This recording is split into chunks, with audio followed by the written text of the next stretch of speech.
Hey, today on ArrowSling'nTV, we're going to be making an arrow shelf out of common everyday Velcro. Again, I actually learned this trick from a guy who owns a custom longbow company, and this is what he uses on his high-end longbows. Check it out. You can use Velcro, use the female Velcro for an arrow rest. It works great. So what I'm going to do is I'm just going to take it out, package, and get the female part. We have no use for the bristly male part. You want the fuzzy female part.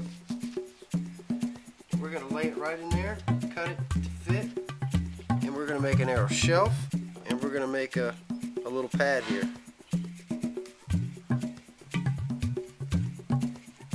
Point of reference, I'll cut it small.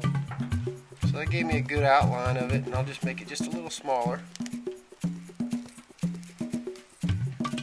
Let's see if that fits.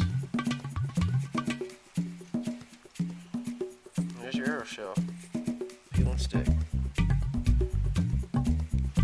Then I'll make the little side plate, little plate protector as well, just like you would if you bought moleskin or whatever.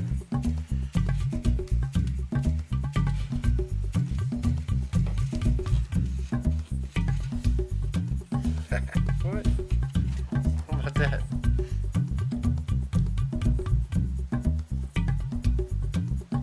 Make that part goes, the little pad that goes on the side.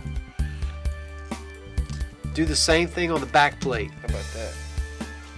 And I'm gonna leave a little spot for the fletching to run. Sling a couple.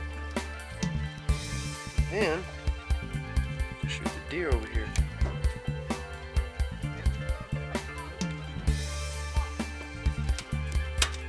That might be kind of high. I can redo it though.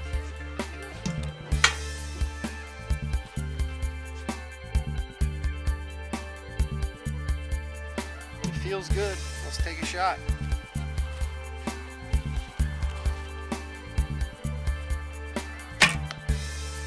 A little loud. If you need to buy moleskin, just go to Walmart, Lowe's, wherever. Get you some Velcro. And you got yourself a cheap, awesome arrow rest. Until next time, I'm Ty, and we'll catch you right here on ArrowSling'nTV.